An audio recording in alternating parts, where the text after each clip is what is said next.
I have something a little bit different for you this week.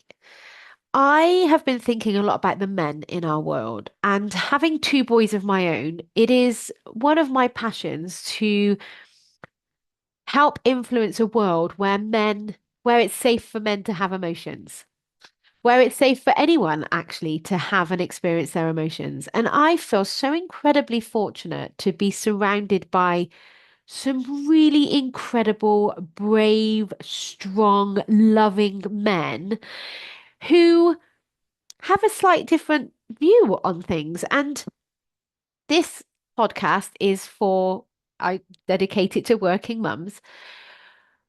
But as a working mum, as a woman in this world, I think it can be incredibly insightful to have an understanding of life from a male perspective.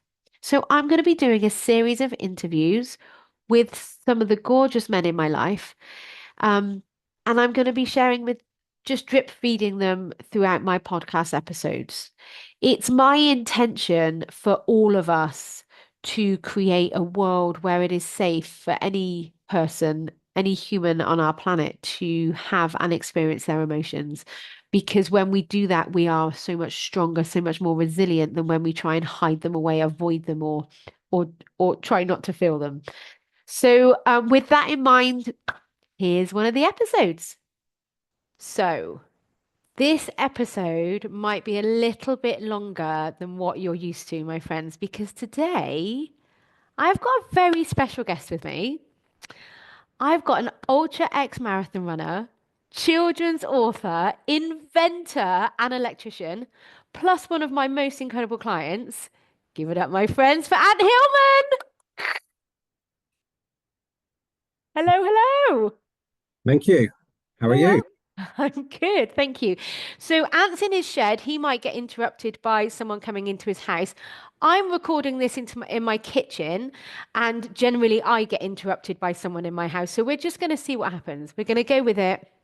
We haven't planned anything, and we'll see what we get, see where we get to.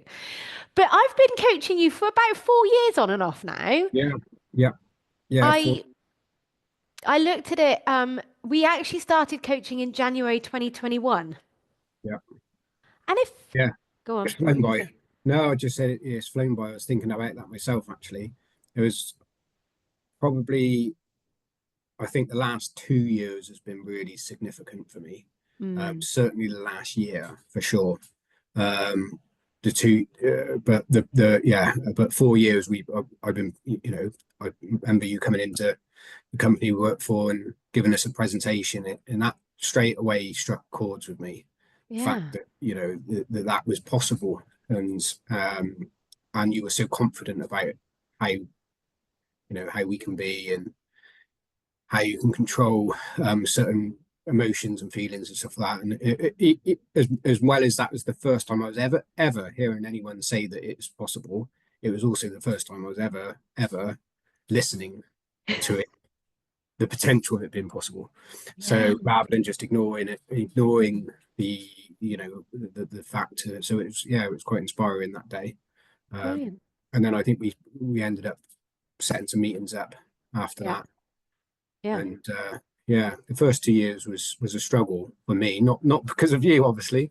It was just I just wasn't taking it seriously. I had other things going on, if you know what I mean, and stuff like that. But I was persevering anyway because I was definitely trying to overcome um, my former self, shall we say, at that Mm, point, and I had no clue at all.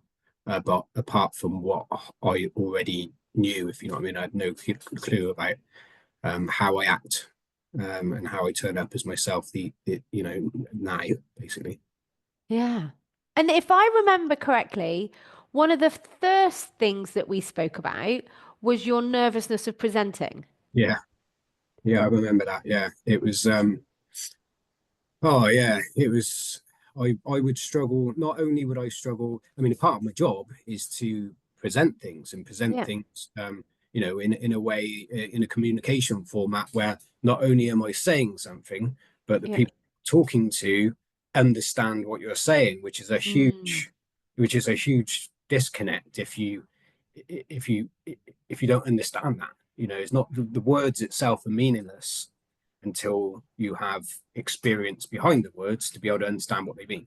Um, Yeah. and yeah, exactly. And I would just go in there to these. I would be nervous for weeks leading up to any of my presentations or any of my toolbox talks we used to have to do all the time.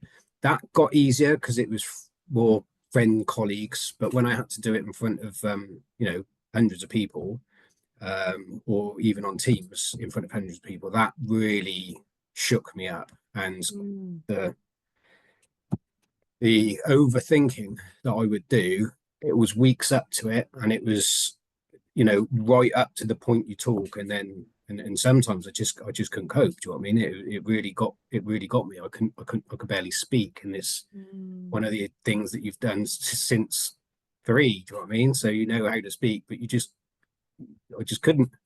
Just Yeah. lost all the will, and I just could not understand why it was I was doing it, because I knew what I had to say. I knew Mm. the words I had to say. I believed in the words I had to say. I just couldn't say it. And Mm. that really was at that point in my life puzzling, Yeah. to understand why that is. Obviously, nowadays it's I can sit here with confidence and explain it a little bit more of why I was, and I understand it fully and stuff like that. Um, but yeah, it was that was that was the first, definitely the first thing that I overcome for Yeah. sure. And it was definitely a changing moment in my life as well, because it was such a big thing for me. Yeah. It really was a big thing. Yeah. Brilliant.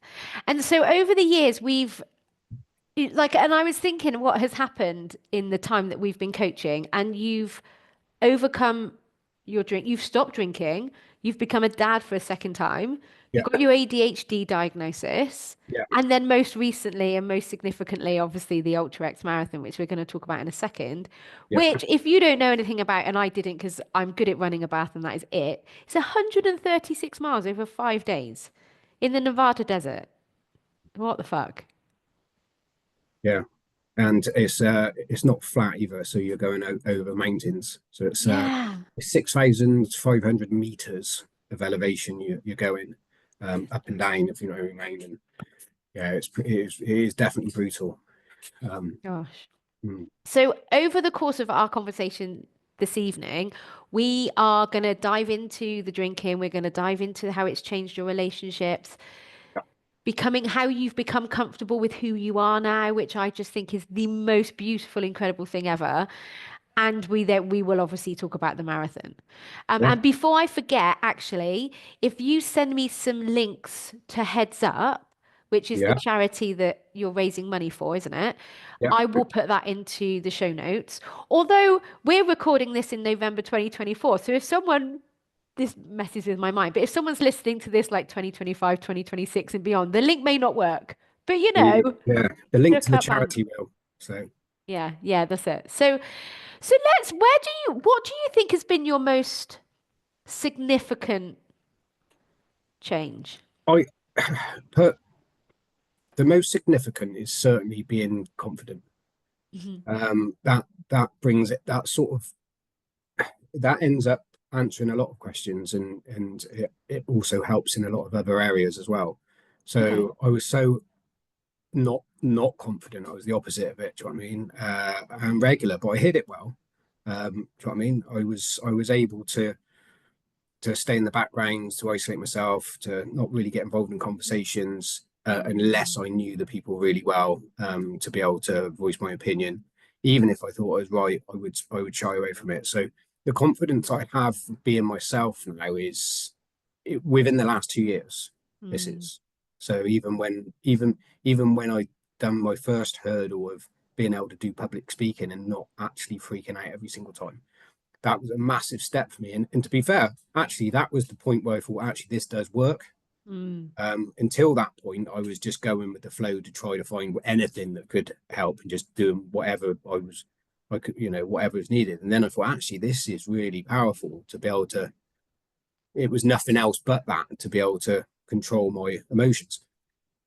Um, but the confidence thing for me was a big issue. You know, go into a room of people and you always feel that you're not as good as everyone else in there, and or you what you've got to say is not as important and stuff like that. Mm, Now I haven't got any arrogance in me at all, mm, but I do now. I'm able to be myself all the time and walking around as myself without any problem with it at all, knowing that I am me, and it's joyful. It is, and this is consistent as well. Like I say, it's definitely consistent. It's been consistent over the last year, and I've never ever had that before, where mm, I've been consistently me and being me, and happy to be me as well.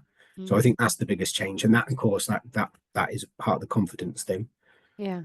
And are you able to break down or describe to us what you actually did to overcome that? I mean, I know we coach together and it's mind and emotional management, but Yeah, what is your interpretation of that? but I think I believe for me again, and I I researched the hell out of loads of stuff, and but I think it's a combination of things. Hmm. I always revert it back to like the symbiotic circle, which what one thing does affects the next. You know what I mean? Mm, And I was always trying to focus really hard on just one thing all the time. Go right, it must be my diet, and just focus on that. Or it must be the fact I would drink alcohol. It must be that. It must be, something else. And I just focus on one thing. And actual fact, and I put a lot of effort into that one thing and revert back to the way I was. Um, and then I really wanted to understand myself, and I wanted to understand how I was. So I would research, and even though 99% of the stuff that I was researching I didn't agree with, it still gave me balance to what mm, I actually thought. And then over that period of time when I was watching podcasts or YouTube or anything like that, or just interesting facts on running or whatever it was that I was interested in at that time, um, you start building up a almost like an education of what everyone else thinks, mm, but then you can balance that against actually what works for you, and you take the bits that work for you, and when I started doing that, I thought it's not just one thing here for me. It might be for others, but for me, it's there's multiple things here. If it was one thing, I think I would have cracked this a bit earlier.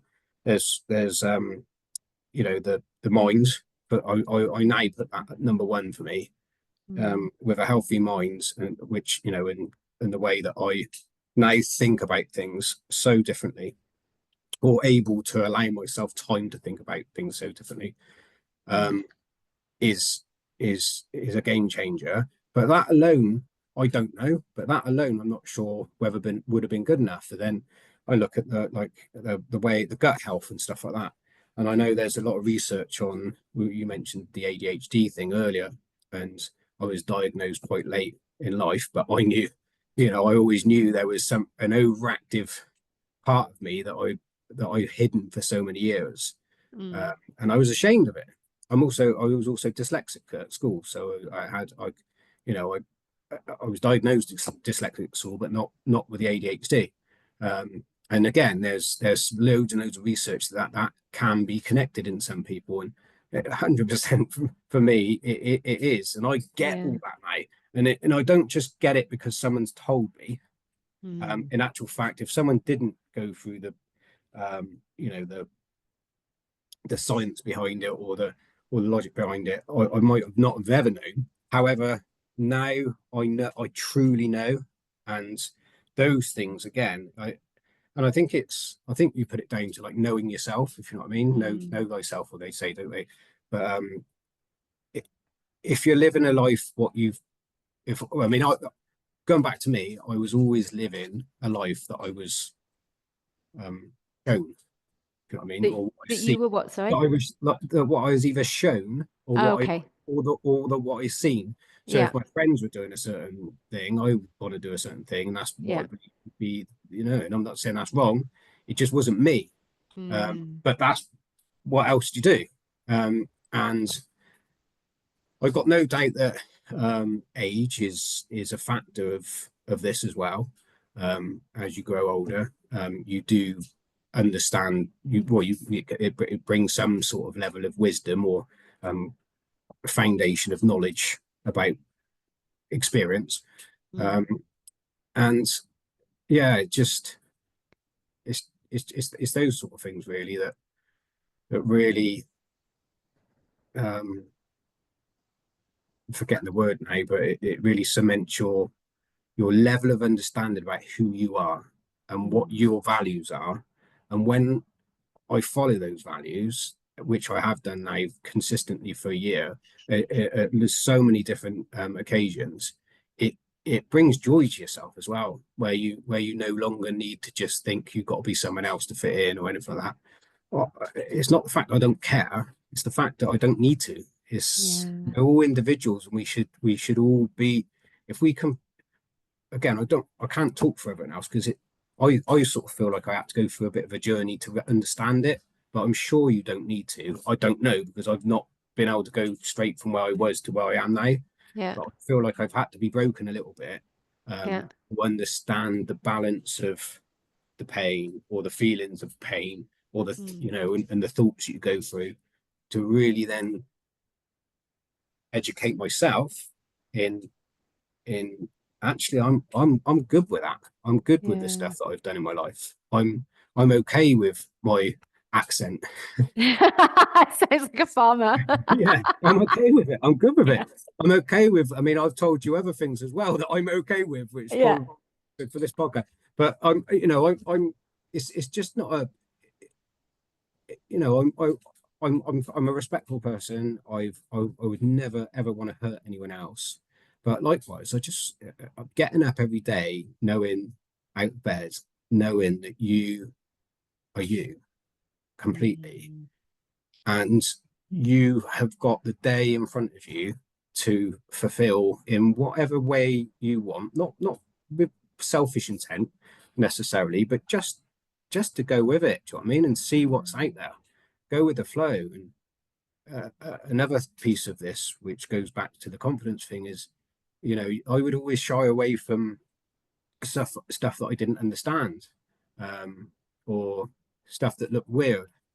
And now I gravitate towards it because if it's weird, I don't understand it. And if I don't understand it, I want to know understand it because when I understand it, I can have balance against Mm. what I know now, which is limited, but it's enough for me to fulfill joy in my life. And what they're doing and they're the weirdness that I see and think, oh, that doesn't, it's only weird because I don't understand it. Yeah. Yeah. Um, Can you give us some examples of what that might be like? Or what you mean by what I see as weird. well, so I know we've talked about a couple of things like even just the Yeah. not particularly minor, but like the Vegas wedding, whereas in the Yeah. past you may not have walked into that. The Yeah. the True. you Yeah. know, just and you said as well about I'll let you say this in your words in a second, but the walk that you did in preparation for the marathon, you would never have done that on your own. So yeah, tell us a bit about what it was like before not going into those things and what it's like now going into those things. But yeah, so one example you used there was the when I was doing part of the reason of going over to do the Nevada one was also a friend was getting married out there, and he was getting married in the Elvis Chapel, Yeah. the Bliss Chapel, I think it was called or something like that. And that would always, you know, that sort of thing would be like cringy for me. Like I just couldn't. I wouldn't. I'd be like, really? No, it's not for me. Do you know what I mean? And I would just put up all these barriers and instantly barriers, and I wouldn't even think of going with that flow. Do you know what I mean? I just wouldn't have done it. But now, going there was one of the most amazing things ever. To be honest with you, to see the joy of their faces, and everyone in the room, including me, was just smiling, going, "This is brilliant. This is fantastic," because it is what they wanted. It's Mm, not what I wanted them to do or where I wanted them to go or what I wanted them mm, to eat. It's what they wanted to do. And you can see that in their faces, you know what I mean? And that was enough for me just to sit there and go, God, I've had it wrong for so many years. I was always selfishly looking through my eyes and stuff like that. Mm. And I'm sure it's gone the other way as well, where people would look at me selfishly through their eyes. But that's the bit that I feel is a massive thing for me, where you can you can accept people for who they are, and I can accept myself for who I am, and that's all you need to do really, Yeah. because everything else, if people don't, then it's not, that's not on me.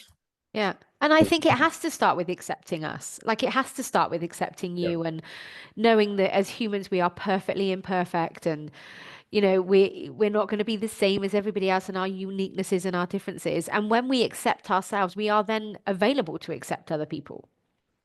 yeah, yeah, exactly. There's what a boring world it would be if we're all the same. Do you know what I mean?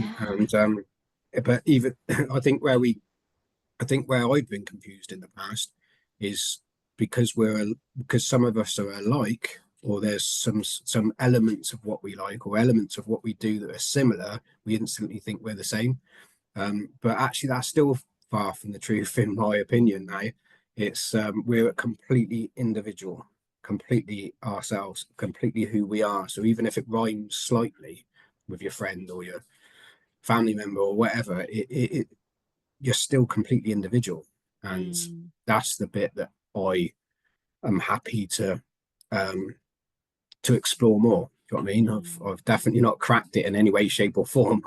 I've just got this opportunity now to be able to think differently, give myself time to think, understand things so much better, and not have the fog over my head constantly of put myself down and Mm. feeling anxious or shy, or haven't got the confidence to talk. Yeah. So I'm curious, is it that the anxiousness has gone, or is it that you're just able to not let it stop you anymore? Yeah, no, it's still there, Yeah. but it's just not there in the levels. It, instead, so I would say now it's there. However, even now, talking to you, it's there. Yeah. However, instead of me constantly thinking in my head, "Oh my God, I feel really anxious. Oh my God, what are you going to think of me because I'm really nervous? Oh, is my voice? Are you going to not like my family voice? Are you going to Yeah. what you? Oh no, this is really bad." And that's all my head would do, Right. constantly, Yeah. constantly, constantly. And then I'd get really like insecure about it, and and not just that sort of stuff, but all sorts. It would do Yeah. 100 different meanings. And now I just accept it. I'm Yes. hearing it and I'm going, it's there in my head. I'm okay with it because this is the avatar that I'm in, and Yeah. all that stuff. And or but my mind, and this is really one of the most important things actually for me, is I have mentioned you before. My dad died of dementia, so understanding the mind for me, even though I've got no, I researched it to hell, but I generally am only going from what I believe on this. But the mind is just the most precious thing ever, because it controls everything. It controls all our emotions, all our feelings, all of our, everything that we're um, able to control. Is that, and it's completely free, and it's ours. It's given to Mm. us free, and it so and I don't regret anything, but so many years I was wasting, just blinkered in other people's opinions and other people's lives and other people's ways of doing things and other people's religions or stories and or jokes, and that was what I thought was funny because they said it, so it must be funny. And then all of a sudden you can unlock all that and be yourself and find yourself and understand what Yeah. actually you want. Or in my instance, what that's what I done. And Mm. it is very new to me. This is so it's only the last the two I would say 2 years I've had the opportunity to really focus on it. The last year has been game changing for me, Yeah. with being able to use my mind in a more percentage factor could do before, because I was just blinkered constantly, just not even giving myself a second to think outside of Yeah. route one. Yeah. And I think that I'm so pleased you said that. So there are two things. There's something that you keep repeating, and I'm like, that is gold, is that you give yourself time. So it's, and then the other thing is that voice is still there. Yeah, Because I think a lot of people think, oh, if I learn to manage my mind and manage my emotions, that voice is going to disappear and I'm never going to feel negative. And that's not the case. But what happens is you just learn to ignore it. It's like a radio on in the background. It's just a noise. yeah, And your emotions don't need to drive your actions. And giving yourself that little bit of time to kind of yeah, have that consciousness is just huge. yeah, yeah. Exactly that. I tend to, I actually a little bit like running now. Actually, I used to hate the hills, so I run towards the hills now. Yeah. It's the same as the anxiousness. I used to hate that anxiousness, and now I'm waiting for it to come because I'm ready to greet it. Yeah. And Love it. in a, you know, don't get me wrong, I'm not like sat there going, "Ooh." but it's it. But the more I do, the more. So what sort of happens when I give myself a chance to think and give myself a choice of how I want to feel, and give myself the time to be able to talk in front of people, lots of people, and not get absolutely overwhelmed and just only think about that is you know it is the fact that you can you can control that to a degree, but also the best way that I found of dealing with it was just acceptance of it and Yeah. understanding that it is there and it is coming and I am gonna get nervous. But likewise, when I mention balance with the running stuff, and you you've got as strong a part over here that is you that wants to turn up and say, you don't you can never predict the future. That's the thing, and it's impossible. So you just need to be. If you be yourself, people love you for that. Do you know what I mean? Yeah. And because you're you. And I used to recognize people that were themselves, Mm. and I knew that I wasn't. So I would live a Mm. life of fitting in and being. If I was in a group of friends or whatever, they were acting a certain way, I'd act like them. Do you know what I mean? And but there are certain friends that I have got now today that have always been themselves naturally. They don't Mm. force it; they are just them. And I used to really respect that from them because they seem so different to me because they had that natural ability to do it. Where I've had to work at that. Mm. But the more you do it, the more I do it, and the more that I think give myself time to think. I give myself time to understand that I might be getting anxious or understand that, oh, it's 4 o'clock. I want to go for a beer or whatever it may have been. To stand back and go, actually, that conflicts with what I want to do tomorrow. That Yeah. conflicts with what I want to do this. And then that, and the more I done that, the more it be just become the normal rather than actually standing there and going, right, I've got to question myself on this. This has come up, so I need to then challenge myself. Now that doesn't happen to me with me no more. It naturally happens, and it's only after the event I go, well, that was good. We've we didn't even challenge ourselves on that one. You know what I mean? And no, the past me, the 4 year ago me would have been gone for this afternoon walk on a Sunday and gone straight in that pub. Whereas actually Yeah. we've just walked straight by it and not even worried about it because I'm not. Again, I've never said for me, I've never said that I would. I believe in I can. I didn't need to give up anything. Mhm. I don't need to give up anything. All I needed to do was understand what I wanted Yeah. and really believe that to be able to make a make a better decision Mhm. on my on life choices, for example. Yeah. Yeah. So tell us more then about what you were like with your drinking. So you just mentioned it a couple of times then, because you don't you have when was the last time you had alcohol? Um, it was at the Eagles. in Vegas. Okay, so you had Summit the Eagles, but before Yeah. that, Um, like about a month before, something like that. okay. So Yeah. tell us what you were like before you did your work around drinking alcohol. What was your general habit? When I was drinking regular, Yeah. oh, it was it was a part of me. It was something that I didn't from a very young age. Again, I was fitting in with everyone else, I guess, at that stage. It was a place that you'd go, to get work. You'd go after work. You'd Yeah. meet people. You'd meet social people, like-minded people at that stage. You know what I mean? And you fitted in that sort of place. Right. You could tell the same story every single night, and no one would remember it from the night before. So it's quite good.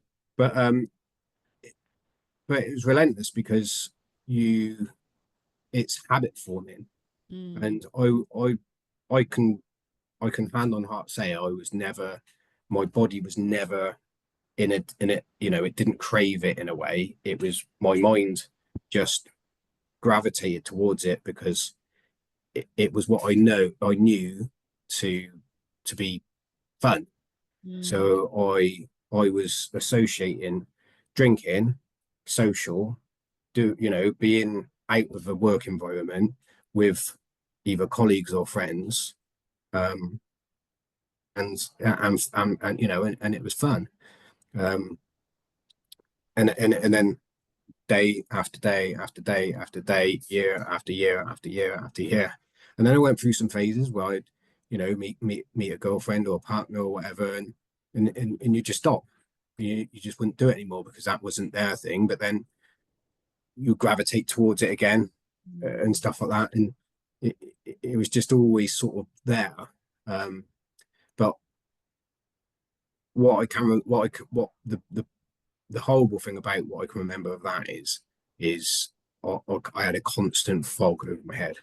I, mm, I was always I was always uh, forcing myself to get energy. Sometimes I would, but most of the time I wouldn't. Um, and looking back on it, it's quite sad really, because it was just, um, you feel duped into that way of life, but you, it but again, that was what I'd done. You know, mm, it's yeah, the time that you waste with this precious life, if you know what I mean, and sat in a pub drinking, and I generally felt that that was a good way of life. Now I'm not saying going out with my mates and having a drink, whatever, isn't fun, but it was just it become a habit. It was a mm, habit more than an addiction, I would say.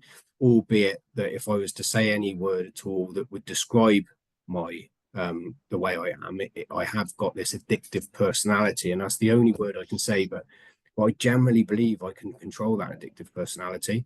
If I don't, I hate that word because it's not fair on me, but it is a word that you would get, that if I the way I was, um, I would have it in my head that if I had one, I'd have to sit there until either I ran out or the pub shut, and that was mm, that was my mindset back then. Do you know what I mean? There was no way. You watch these shows on TV, and they go in for dinner and have one drink and go back home or whatever. I was like, what's the point in having one? Do you know what I mean? I'd been there all day, after work, we'd been there all night, and you weren't leaving until they kicked you out, and this was day in day out. So um, yeah, but my mindset at that point was that that was a good time. This yeah. was So fun. what changed? Um, having children, Okay. having children certainly done that. Um, one thing that I know, in a previous relationship, I was drinking quite a bit, and she quite clearly recognized that and was trying to help me by telling me this. And the blockers just go up, and you just straight away think that people are having a go at you, um, and because you don't see, I'm saying you, I didn't see anything wrong with it. I did Mm. not see that I was doing anything wrong. And I was thinking, all I had in my head is, you think I'm bad, you should see the people down the pub that stay out an hour longer than me. They're the bad ones, not me. Yeah. I've got this covered. I go, you know, I might get kicked out first, but but Yeah. they stay in there drinking longer. And so in my head, I was doing nothing wrong. And then when someone's trying to help I was in the position where I just wasn't prepared to listen. Um, and that caused friction, caused an issue with our relationship. Um, but what I would say is, um, you know, although the person I'm talking about, we're no longer together. We love each other forever. Do you know what I mean? And I Mm. remember those sort of things. I remember her trying to help me and stuff like that. I remember her having patience and stuff like that. But just unless you, unless until I really understood myself, Mm. I wasn't interested in listening to other people's advice. Even, no offense, Nikki, the first 2 years we were together, apart from when we were conquering the speech thing, but you just feel like everyone's trying to tell you off all the time. Yeah. Everyone's trying to tell you you're negative. Surely anyone else has made a mistake, but yeah, it's not a nice place to be in when your habit forming role is you can't wait to go and have a social drink with someone else Mm. rather than just social with someone Yeah. else. And I can remember as well, it wasn't just social. We did a lot of work around you coming home at like 4, 5 o'clock, and there was no one at home. So, oh, I can have a Yeah, drink because no one's gonna know. yeah, yeah. That was again, that was a good topic for me because really did make me eventually, and certainly now looking back on it, I've got more. I'm able to see it fully, if you know what I mean. Whereas at the time, it was a case of trying, because the alcohol is not the problem. Alcohol was never the problem. Hmm. Alcohol is cool. It makes you, if you have a drink, it's quite good fun. Um, it was me that was the problem, and I was the one that was going home and giving myself this overwhelming feeling of going, I'm on my own. What am I going to do? I know that's going to have a drink, and no one's about. No one's going to know. Doesn't matter. Let's get to do it. And I quite enjoyed it, to be honest. Yeah. And then I'd have a few drinks, a couple of drinks. I'd have 10 drinks or whatever it was, a bottle of wine, maybe two, and wake up next day and just get on with it. But the the problem was me, not the alcohol. That's done nothing wrong. It's my mind was just telling me that I that was what I enjoy, and I wasn't able to stop and think and give myself a choice. Mm. Or if I was able, the the the part of me that wanted to just have a drink was more powerful at that point. Mm. And now when I come back home from work, I can't wait to, I literally, because I always think um to myself, I know that feeling still, because the feeling's still there. So when I Mm. when I come back, it's still, you still get that feeling, but it's nowhere near as intense. And Yeah. you sort of laugh at it a little bit. Do you know what I mean? You sort of Yeah. go in and go, whatever, I've heard you before. Yeah. Um, that's fine. And sometimes I'll literally drive to the post office where they sell loads of drink, and I'll just pick up some beer or wine or whatever, just look at it, look at the label, and then put it back. Go have some of that. Do you know what I mean? Only to play in with myself. Do you know what I mean? But then, oh, thanks, sorry. But then, and then, and then I'd come, but then I'll come back here, and then the next day. So always, every time I go to sleep, I sleep well, wake up in the morning, and I want to get out of bed and enjoy myself. That feeling is You can't be it. Do you know what I mean? Mm. Because I know the balance of the other feeling Yeah. of being a drunk and And waking up with the fog. I'm waking up with a fog every day, and that doesn't go away. It No. stays. Yeah. So how would you describe your relationship with alcohol now?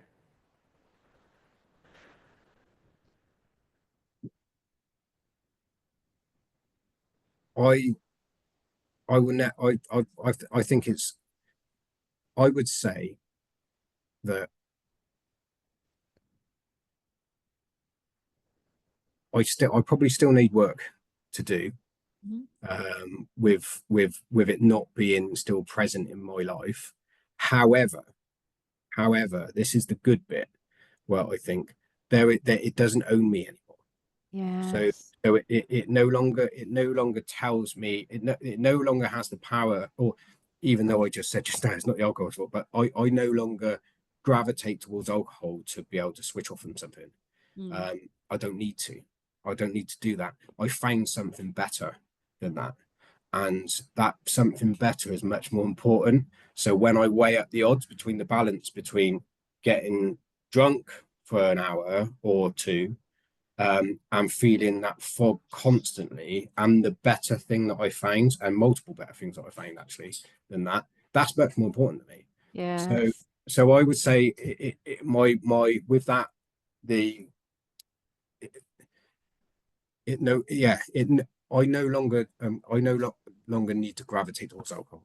Mm. However, I do still think that I can have it as part of my life, and I stand by that, and I think I'm sure anyone could, because it's if you want to, that is I'm imagining, because you hear people that have been, and bear in mind I was drinking from you know probably 16, but obviously the legal age in 70, um, right the way to 2 years ago, Yeah.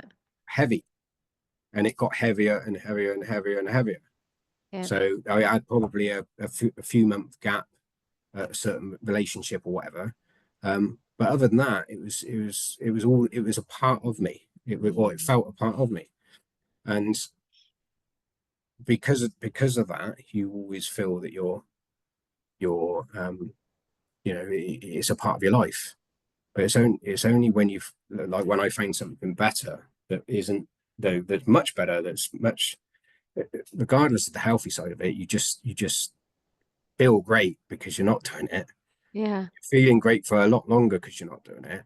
But I generally believe that you can have that balance with still having a glass of wine, or whatever you want to do. Do you know what I mean? Or a wedding night out, or or a social event, if you want to. Yeah. Obviously, some people may not choose not to, but I know I can do it. I know I can have that one night. I know I can have that weekend away with my mates if I want to, Yeah. and I'm okay with that. Yeah. And yeah, sorry.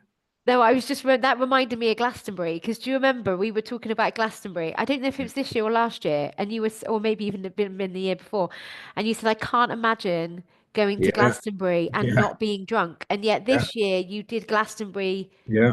Did you have a little bit? But it wasn't a No, lot though. no, You didn't have any. no. And what was Glastonbury like sober? It was amazing. Yeah. It was amazing. I remember dancing around like a fairy, just thinking this is brilliant. I've never heard music like it. Um, the again, there's loads of other actual. I've got loads of other experiences like that now, Yeah. where I've gone out and not, where the past me would go out and drink and stuff like that. And I was drinking to hide away from myself. Do you know what I mean? So again, Yeah. this is a knock-on effect from the confidence thing. So now my confidence is there. I don't need to hide away from it, and Yeah. that's another powerful thing for me. So I no longer need to drink. I'm actually quite happy being myself and talking to people, Yeah. and and not feeling anxious about what I'd done the night before or anything like that. And but Glastonbury is a classic example where Mm. I always had this feeling that you just have to go there and just get drunk. Um, be a fool, Mm. listen to music, roll about in the mud, whatever it is you want to Yeah. do, or I done. Um, and we're so lucky being so close to it as well that Yeah. if it ever gets out of hand, you just come home. Yeah. So whatever sort of trouble you get into, you just come home. Yeah. But going down there, actually, not even it wasn't even a it doesn't it's not even um a thing. Do you know what I mean? No longer, because it's not like, oh, I'm not drinking. I'm not Mm. putting barriers up on me. I'm not going like, I'm not drinking, and I'm sat there the whole weekend going, I want to drink, I want to drink, drink.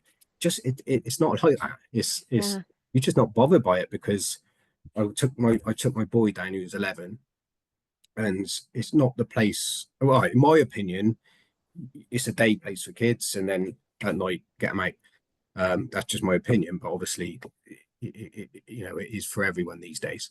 Um, you going down with him and physically seeing the same stuff that I felt when I first went there Mm. was so much more important than me going down and ignoring all that and just doing the same stuff that we've ever done, Mm. uh, by drinking and stuff like that. It was just magical. Coldplay were playing this year, and I, I was crying under my sunglasses, even though it's dark, because I could see my boy just the enjoyment coming out of him dancing away to Coldplay. And if not, I mean, I don't dislike him, but it was just so magical for me watching Mm. that, and not being just there like spaced out, looking in the air, like wandering around, going, "Where's my next drink coming from?" You know. Mm. So yeah, Glastonbury was a big one, and it probably was the best year actually. Yeah. That's so good, isn't it? So you said there about your 11-year-old. The other thing that we coached on was when you became a dad for the second time. Yeah, So how and and I agreed with you, playing in front of a baby is not a lot of fun, in my opinion either. But so how has you learning how to manage your mind and your emotions affected your relationships in those ways? yeah. So when my youngest boy was first born, it was I'd forgot how difficult it can be for one.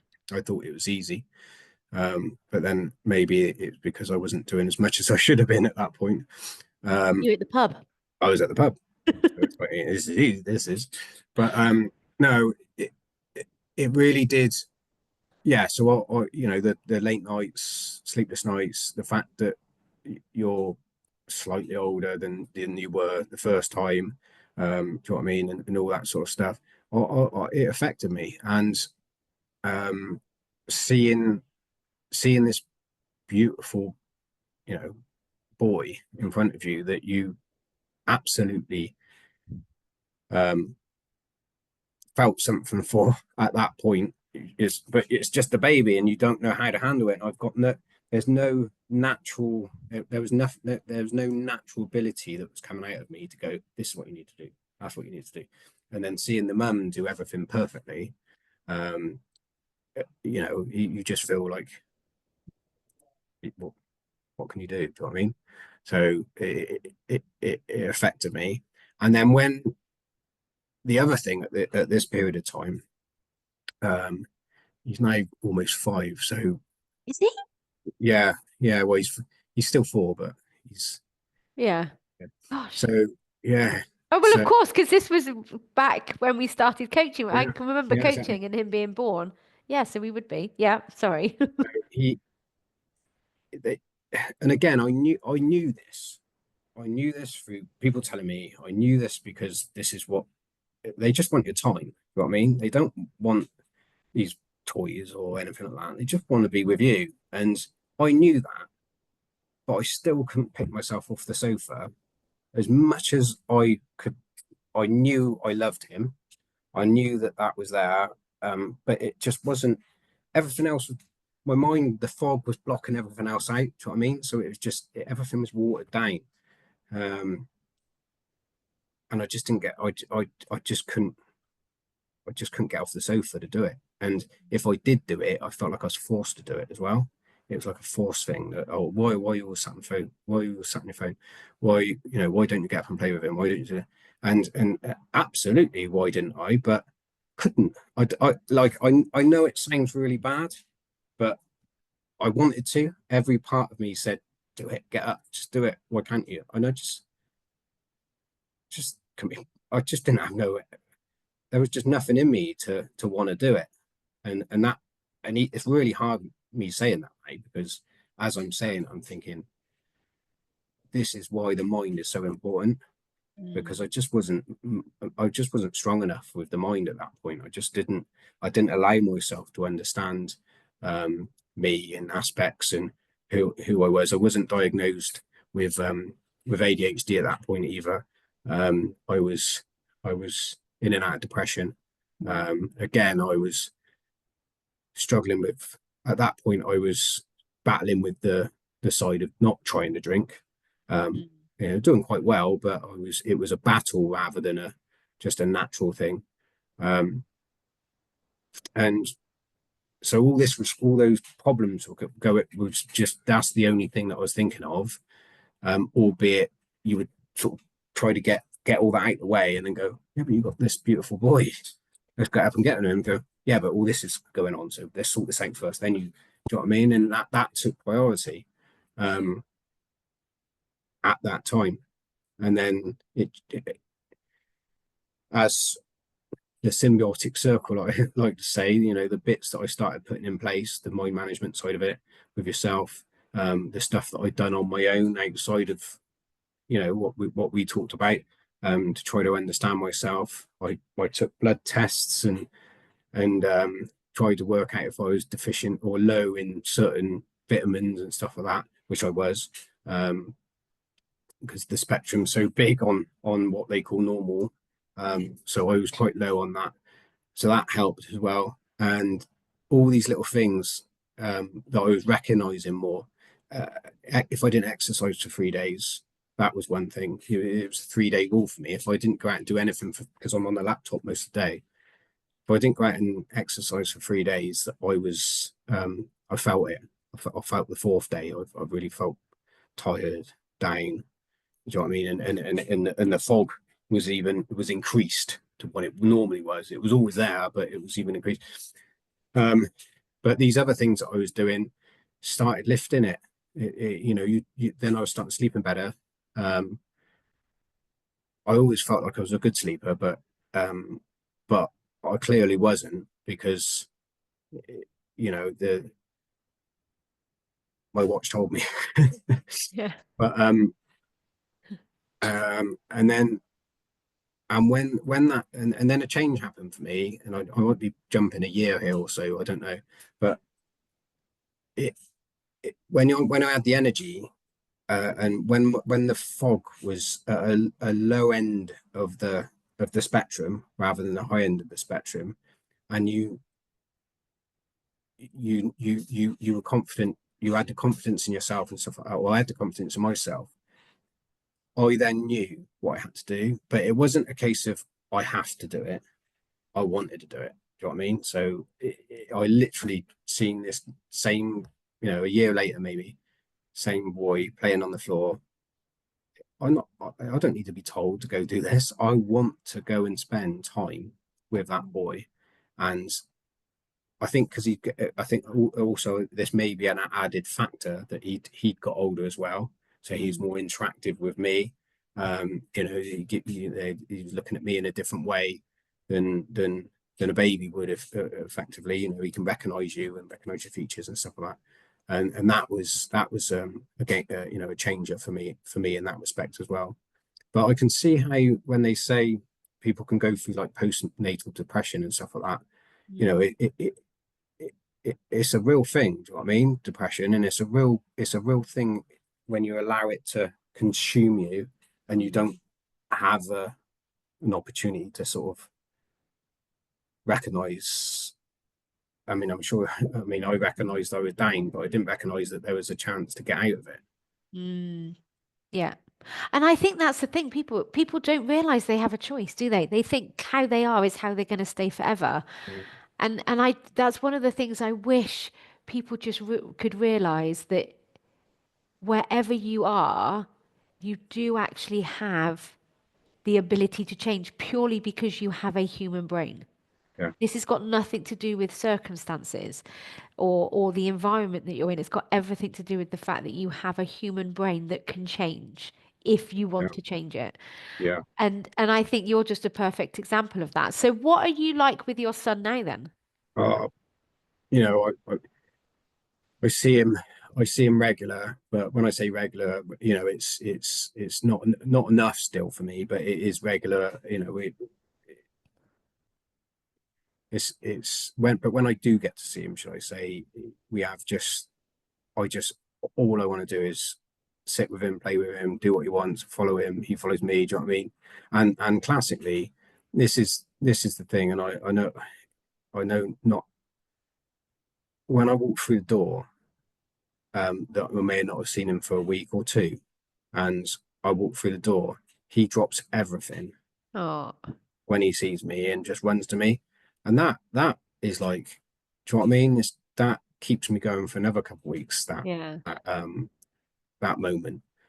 Um, he's not quite, even though he's 4 or um, almost, no, he is.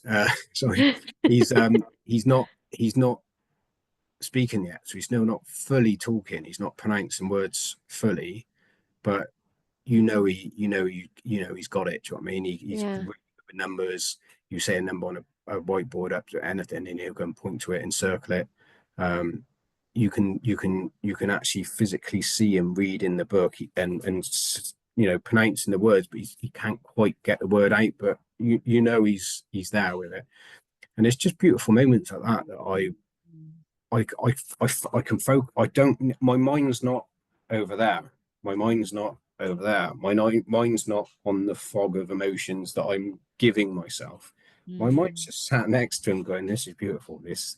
Why would I? Why would it? Why would I want to be anywhere else, Yeah. other than having my 11-year-old next to me as well? Do you know what I mean? But Yeah. it is this is the most. This is that time that the contented time that I could sit there and just hear him struggling to read, but Yeah. or me reading to him, and that time that we have together when I get when I'm playing when we're playing on the floor and stuff like that. It's beautiful. Mm. It's and I'm actually, rather than me thinking I've got to go and do this, I've got to go do that. I'm there. Do you know what I mean? Yeah. I'm sat with you now, and I love it. Yeah. That's so good. And I think that is the biggest gift. Not only can you give yourself, but also your children, because you are so fully present in that moment. And that's all Yeah, they want. yeah, That's all they want. yeah. So let's talk about the marathon. Pretty significant year and moment for you. So 136 miles. 7 actually, but I didn't want to correct. How many is it? 137. 137 miles. 137. That mile counts. Yeah, my Over account. 5 days across a desert and hills and mountains. Yeah, And you'd never done it before. no. The most I've ever run was without stopping was 16 miles, and I was done after that. And also, I don't know if you know the West Mendip Way, and it's from Western Supermare to Wells, Yeah. and it's all tracks and trails. Well, it was 3 times the third day, should I say, was that plus another 10 miles plus another 2,000 meters of elevation Bloody hell. on one day. So I don't know if you've ever done that route or part I of it. walked it a few years You go up ago. over Crooks Peak, so you come from Western, you go up Yeah. I did it Wells. I did it Wells to Wells Weston. to Western, yeah, yeah. But It's about 29 miles, but yeah, it miles. was the equivalent Yeah. of shit. So how? Like, first of all, what made you want to do it? And Yeah. yeah, start from there. So again, I've when I started really, really wanting to find out why I was like I was, or have been in the past. Because this is years and years of being the same, years and years of having the fog above your head. Years, it's not days, it's not weeks, it's not just because of the drink, it's not just because of this. And then I really wanted to bottom it out. Do you know what I mean? I'd had enough of it. I was in a place where I would fight it, um, and defined what it was. And the the fact that my mind is active and it's always thinking, um, what next? Where am I going to go next? Having something like that as a focus point, a year in advance, I booked it up. So I booked it in January last year, um, knowing that that is something that I do enjoy doing anyway. Not an ultra marathon, Yeah. but I do enjoy running, 2, 3 miles, um, you know, twice a week maybe. That is a thing that I do enjoy. But this was going to be a challenge beyond all challenges, for me, and it ended up being that. Um, so yeah,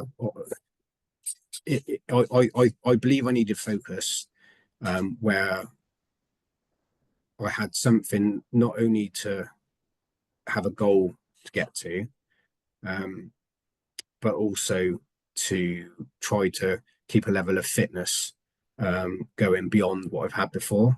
Because I've a recent, obviously with since I've moved back here, time has not been an issue. You know what I mean? Mm. So I've had a lot more time on my hands, and because I've had more time on my hands, you I needed to think what I was going to do without time, and something I enjoy is running, um, and also I wanted to challenge myself, Mhm. to see if I could, do it. Um, I wanted to sing a song and learn the guitar as well, but I haven't quite got that yet. We can focus on that I mean, next. I've got a guitar there though, but my brother's. Yeah. Yeah, so I just think I need at that point when I booked it, I just wanted focus. But actually, the that the meaning of me booking it originally changed as it went on. So the first 2 months, January and February, booked it in January last year. I thought, right, I'm just gonna be an athlete. I'm booking this to win it. Um, that's how I had it in my head, and I just literally just went from being a 2, 3 mile runner twice a week, at slowish pace, to thinking I'm going to win an ultra marathon within a few days. And I didn't think I was as well. And so I went January, February, and just I was like, right, I'm just going to all or nothing sort of thing, just go all in. And I done really well actually. I did. I think I got through January okay. February I started to struggle, and then I thought, you know what, look at this. That isn't me either. So Mm. that way of life where you are just completely dedicated to, um, one thing is just not me. Do you know what I mean? I want to live a life that I want to live. Do you know what I mean? I don't want to. Again, I felt myself gravitating to a life that someone else might want me to be Yeah. in, and or a life that I thought that someone else might like if I done that. You know what I mean? Yeah. And it just Yeah. wasn't me. So I ended up going, um, I can do this in my own way. Love it. I can do this how I want to do it. I can be, I can still, I mean, I've never really dieted, but I have now supplemented. So I do Mm. lots of supplementing, which is a massive thing, which is a massive game changer for me, because it actually has an, I believe that it's had a real good impact on my gut health. And again, Yeah. the with ADHD and dyslexia and stuff like that, and I'm sure everyone has, but I don't know. But Yeah. definitely for me, because I've worked it out that supplementing in the stuff that I was deficient in, or at the low end of the scale, and getting my gut health right, all has another part of that symbiotic circle that I was talking Yeah. about, the minds, the healthy body, and the healthy thinking and stuff like that, Yeah. and fitness. And so yeah, that was, that was the main cause of, to be honest, I completely forgot where I was going then, but that, We were talking about why. So it was just to give you focus. And initially you thought you were going to win, but actually yes, you decided you were going to do it in your way. So yeah. tell us tell us what it was actually like when you got there and you were doing it. So I went, so when I got off the plane, we had a couple of days of relaxation um, before we got on the bus to go out there. And then we met at the race, what we call the race hotel. I wasn't staying at the race hotel, but there was a designated race hotel, and it had the other runners were staying there. Now, all these other runners are ultra runners, so they all do it. Either some of them do it for a living, some of them are amateurs, but they've done it all their lives. Right. And not one person has never done one that was there, apart So, from me and my and another guy that was doing it, who ended up getting married. So we were completely out of our depth, if you know what I mean. But the day of the race, which was early in the morning, probably 5:30, when we were all queuing up or standing at the race line to do it, I had absolutely no idea at that stage what was in front of me. mhm. But I knew what I'd gone through, the year of knowing that I was going to stand at that start line, um, already have completed the task because I was there. Yes. Yeah, because that was one of the things that we coached on, wasn't it? It wasn't finishing the race. Your goal when we were coaching was to get at to that start line, knowing you had done as much as you could to get Yeah, you to that point. So as long yeah, as you were there, you were already a winner. exactly. Getting there, understanding that I could, so at that stage, I had a rough guess that I could do 2 days, um, because I'd done the practicing across the West Mendip Way and stuff like that. Although I've only done 16 miles, I, I was always still able to wake up the next day and feel relatively able to carry on. So I was pretty confident in 2 days, but then of course it's 5 days, so I had no clue what was going to happen after that.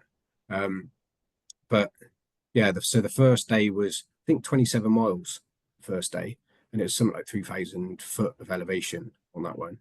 Um, but it was brutal. It was brutal because you know only ever done 60 miles before, but then doing that distance. When you get to I mean, I don't know if you've ever done half marathons or anything like that, or the 10K, Oh, whatever. But I've done the couch to 5K. Does that count?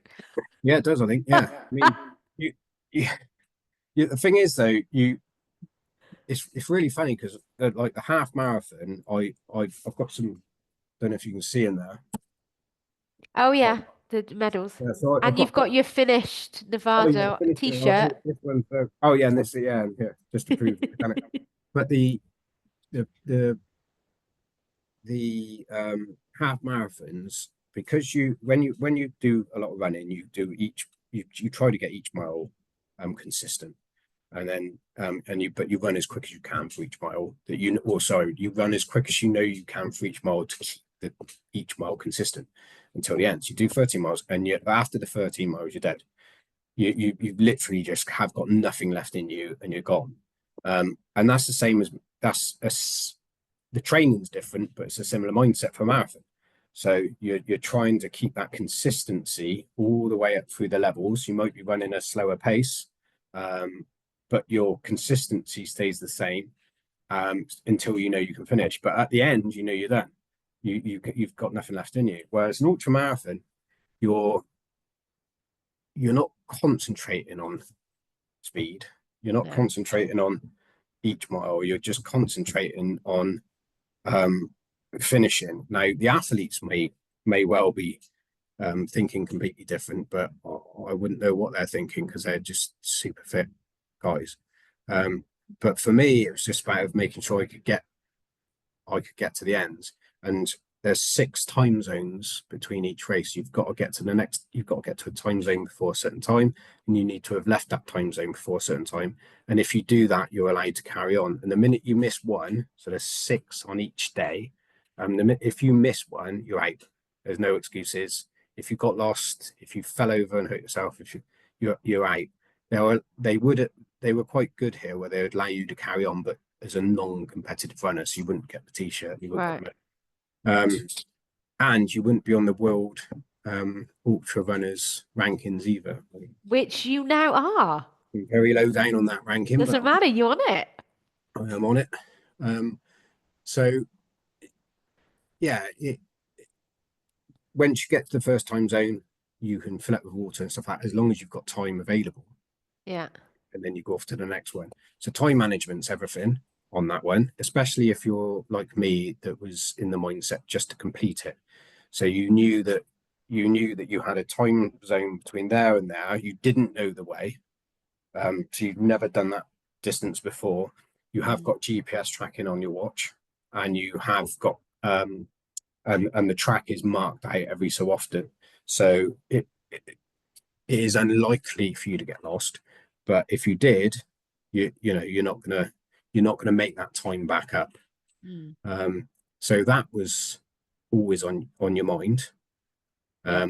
The train, how sometimes there was the only bit of road that was there was when I was recording messages and stuff like that, because that was the only time I could get my camera out and actually hold it still when I was running.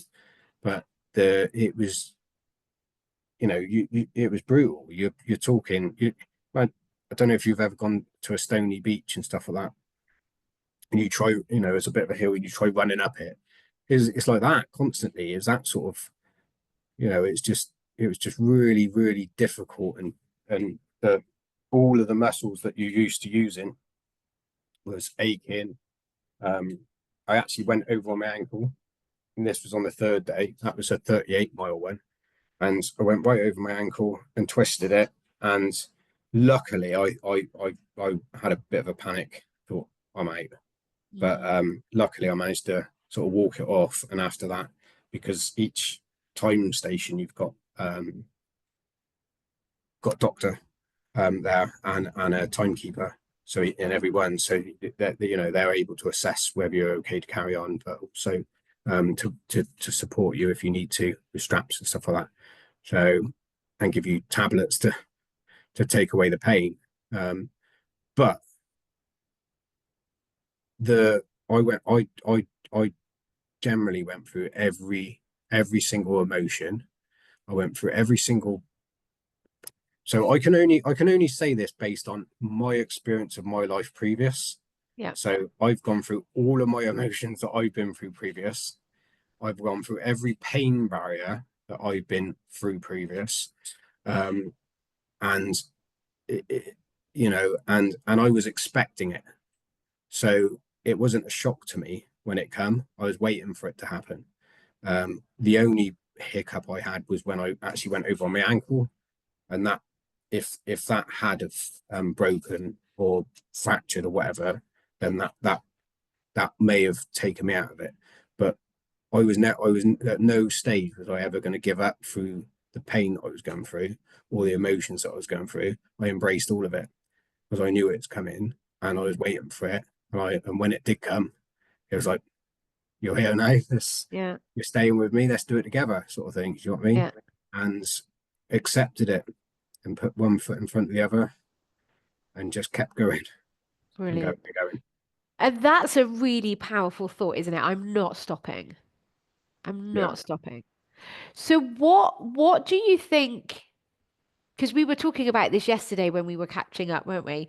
And what do you think is the was was the thing that most enabled you to do the race and complete it in the way that you did?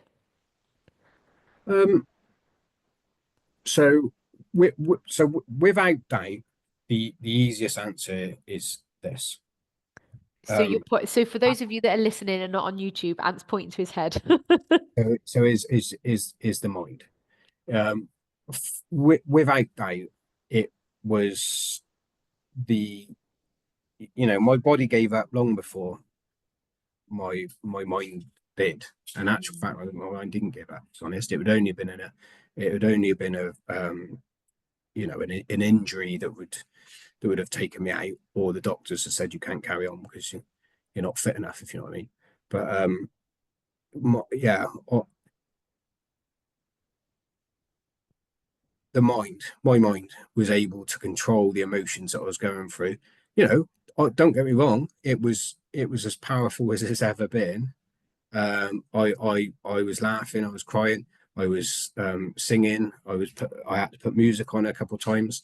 I had to put bad music on a couple of times to try to avoid stuff. You know what I mean? I had to go through all sorts of different plans and or different approaches with it. But one thing that I stuck true is I had belief in myself. Mm. I was never going to give up. And even on the last day when my ankle was swollen up about that big, because I was in did I mention this to you yesterday? But I had to be in a wheelchair for 3 days when I Yeah. finished, and my ankle literally just swollen up so big because I went so far over on it. But the there was nothing that was going to stop me. But that wasn't, again, that was not with arrogance, like Mm. just going, I'm going to do this no matter what. Do you know what I mean? It wasn't like that for me. It was just I knew I could do it. Mm. I knew I could do it, and I knew I ran that race 20 times in my head. You know what I mean? I'd I'd I'd been on the plane before, and I understood and stuff like that.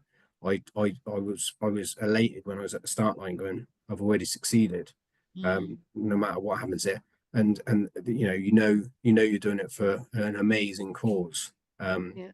for the Heads Up charity, which is a mental health charity. It's amazing. They are just, what they do is perfect in where I've come from and where I am now, and I get it. I get why they do it. Um, yeah, and then sometimes you're at the top of a hill or mountain, should I say? Really breathe as well, because it really you can feel it. And you do notice a massive difference, with how you can breathe and that, and you're running and you're trying to breathe, and you think, oh, this isn't normal. Do you know what I mean? You, but then the sun comes out and it starts shining on the back, and then it sort of puts this ray of sunshine across miles and miles and miles that you can see, and you're pretty much on your own.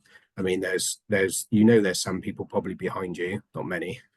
Um, Lots of people in front of you, they're not coming back, but you're just there on your own, just going. This puts everything to me in perspective.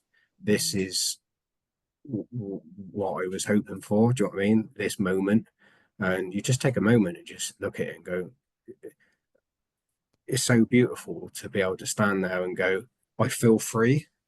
So not only am I looking at the view, I'm also knowing that I am just happy being exactly where I am now, even though my legs, my arms, my head, my neck, my back, because you've got to carry quite heavy safety gear as well, um, and stuff like that they make you carry, and obviously all the water you carry for rehydration.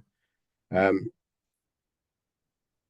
and I just feel happy, just a happy Yeah. person, and but without forced. It's not Mm. forced anymore. It's not going, oh, I'm happy. This is lovely. It's a lovely view. I just stand there going, do you know what? I can I can stand here on my own all day, or if anyone wanted to wander up and have a chat with me, I'd chat to them as well. Do you know what I mean? And Yeah. have a conversation about anything. Doesn't matter to me. And then you realise, oh, we're on a time clock. Better get going. Better get going. But you have that moment, do you know what I mean? That moment of just complete understanding what my life's about and Yeah. what I think it's all about, and what understanding that I do not need to put myself through those burdens and the pains, and then bring the fog back to where it Yeah. was before. And Yeah. there's I have a choice, Yes. and that Yeah. choice I choose, um, to see the mountains. Yeah. And what was interesting as well, you were also telling me yesterday how you noticed how negative some of the other contenders could be, Yeah, and then how much more of a struggle that must be making it for them. yeah, I was quite surprised actually because I mean these are people that do it regular. So Yeah. these on me's that have just gone, I'm going to give it a go. Um, they're actual ultra runners, and you're running alongside them. You don't, it's such a long journey that you sometimes you're running with them for a few miles. Sometimes it could be 6 miles. You know what I mean? But when you are and you're running at a low rate anyway because the train is just so difficult to run on. Mm. Um, you do get to have a conversation, and I was so surprised how these people that have done it before and they understand it were so quite negative on themselves. Yeah. And whereas I was, I always wanted to give them a cuddle and go, all right. I mean, you, yeah, strange because they must have put themselves through like not just the pain, but also Physical they're putting pain. their physical Yeah. pain, but they're putting themselves through all the fog cloud as well, Yeah. try to achieve something. And I mean, don't get me wrong, I'm not knocking them at all. No, what, no, they're It, still running an ultra. It's still it, incredible what they're doing, but it it's just just fast. surprised me. It surprised me that I was going, oh, look at this. No, that was again. I think that was a part of my drive to want to continue and to achieve. Whereas I was looking at the Red Rock Mountains. I was looking at up in the mountains. I was looking at all the beautiful scenery that you had in front of you, and I was just taking it in. And I was Yeah. going, wow, I've never seen this before. Yeah. Not likely to see it again. It really is a special moment for me Mm. because of my journey and Yeah. where I am now in my life. So it was the dots just started to connect, and then you're seeing people that have done and tens, sorry, of ultra marathons before, and they're just going, "This is rubbish. I can't do this no more. My blisters are everywhere, and and all that." I'm thinking, crikey, they're giving themselves a hard time. It's only day two or three, Yeah. and they're all lovely people to be honest, but you just Yeah. felt that just to pick up on what you said, that extra negativity that you felt that they were giving themselves was Yeah.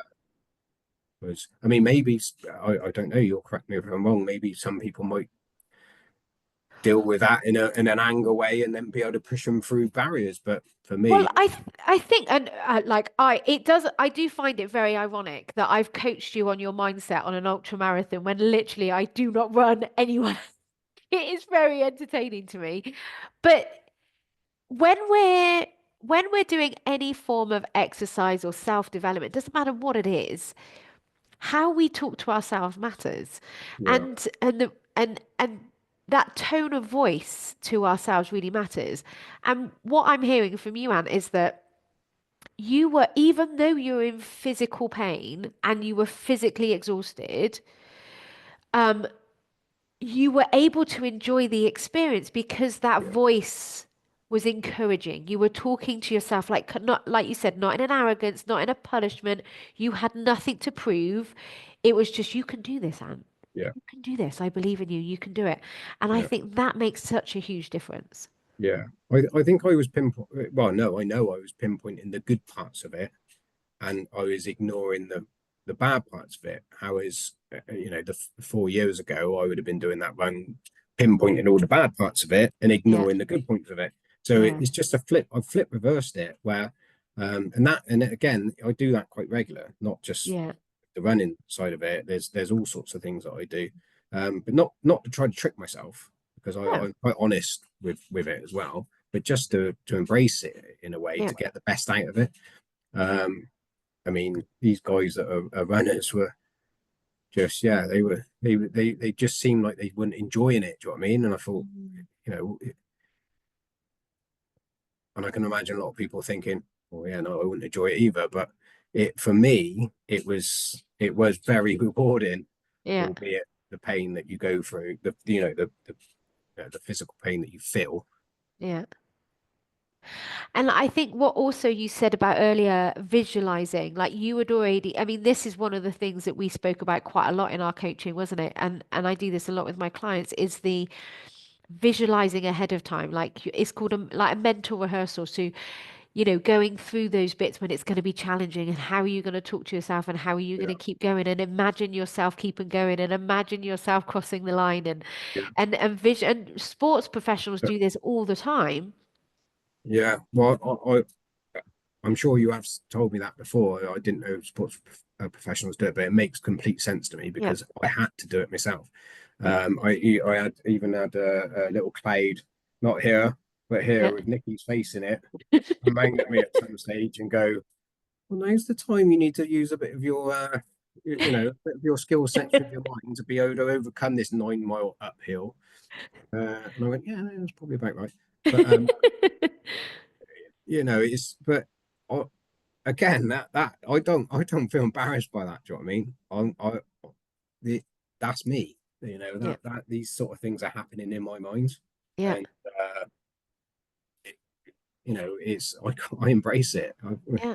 I mean, But we it all helps me have, get through. yeah, we all have that. Like I hear my coach's voice all the time. Like if I'm going, I'll be like, then I hear my coach, Jamie Berman, she's incredible. And I just hear her going, well, what about? And I'm like, all right, and off I go again. And Yeah, this is the joy of being on this journey of self-development and learning how to manage your mind and your emotions. yeah. I'm fascinated how far I can go with it, to be honest, because I know I've just literally just started believing in it, Mm. believing in myself.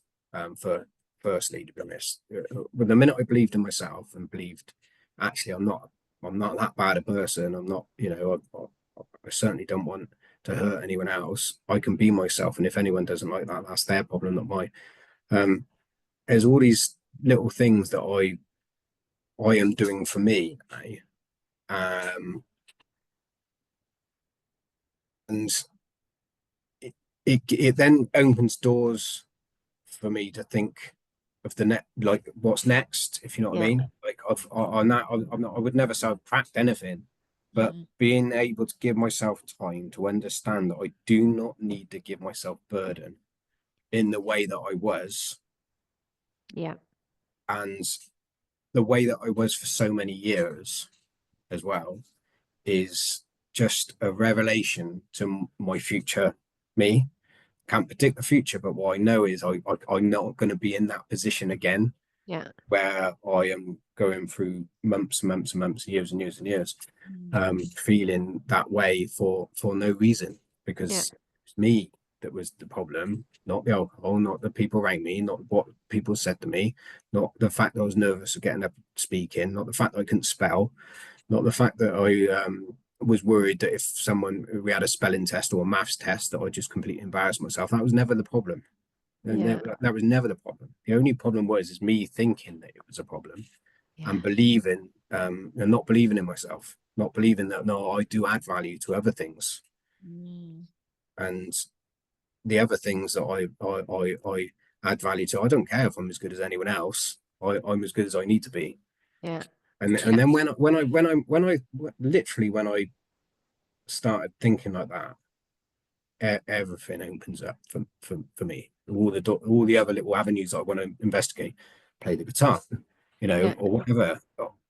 Why would Writing I children's books. write in children? Inventing stuff. We're not going to go to those two things today because we're Yeah, running out of time. But that's yeah, fine. look at what else your brain has come up with over the last year. It's been incredible. Yeah, Keep it's that. looking at Ant Hillman people on Instagram because you're going to see good things. Thank you. It's amazing. So, you were just saying there you can't predict the future. I read something and I'm trying to rack my brain as to what the name of the book was or is. I'm reading. I'm in the middle. I can't remember what it's called. If I remember, I'll put it in the show notes. But it's all about quantum physics and the universe and manifestation. So creating what you want out of life. And basically, what he was saying, and it all comes down to the same things: your thoughts create your feelings. Your mind comes first, just like you were saying. You need to support your body Yeah, with physical health supplements. not so much alcohol, water, all of that kind of Yeah. stuff. But ultimately, it's your mind that's most important.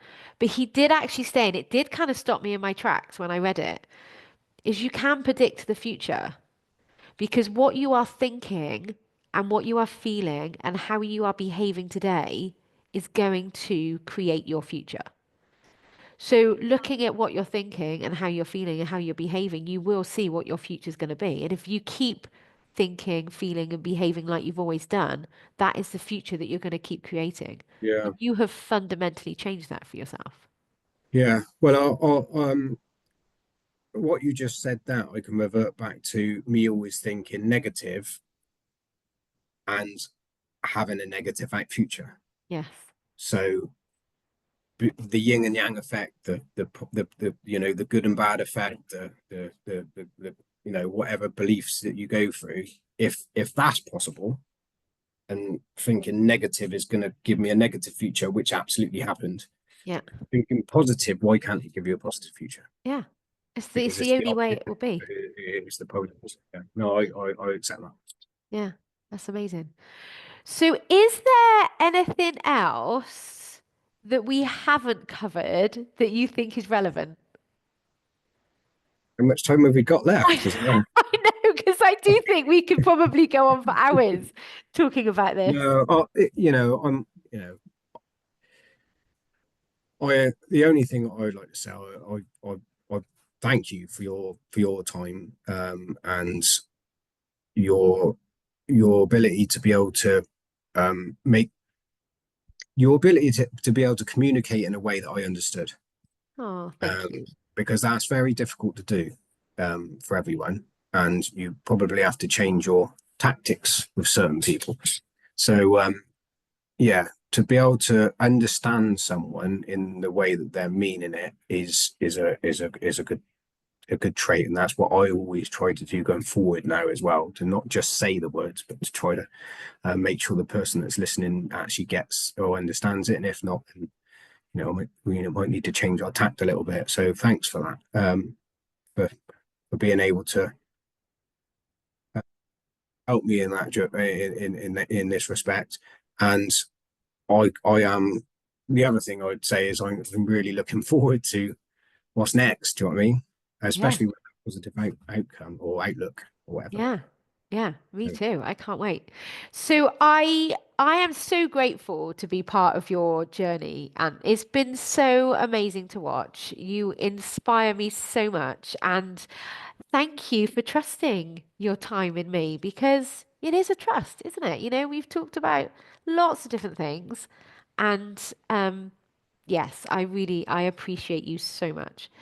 So, on that note, if someone was listening to this and they were like, "Oh, maybe Nikki could help me," what yeah. do you think you would say to that person? You, the thing is, do do you want? Would you like to stay as you are, or are you actually looking for someone to give you advice or help or a different perspective? Or it might be the same perspective but different balance on the same perspective. And and if you need to understand that, then go for it because it nothing in life, no education that we learn will be wrong. Mm, So it's impossible to be wrong because you will be able to balance against that wrong and make it into your own opinion. But there's someone here that, quite frankly, has got the gift to be able to talk in a way that you would understand. She's done it with someone that's dyslexic, ADHD, with an alcoholic, or potentially had an alcohol problem, should we say? Uh, and I've completely changed. I'm a completely different. I'm completely different, and it's not just one thing. It's not just one thing, but it opens the doors to let you think, to have control back, to understand yourself, to love yourself, and then when you do that, you can love everything else around you. I love it. So good.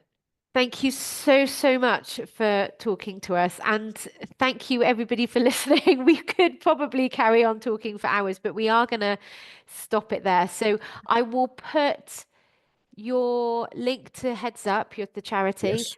Yeah, that'd be and good. your Instagram so people can connect with you on Instagram and follow the future. And thank you so much for being here. Yeah, thank you. You're And welcome. we'll see you soon. I'll see you in a couple of weeks because we're Yeah. coaching. Bye. Bye bye.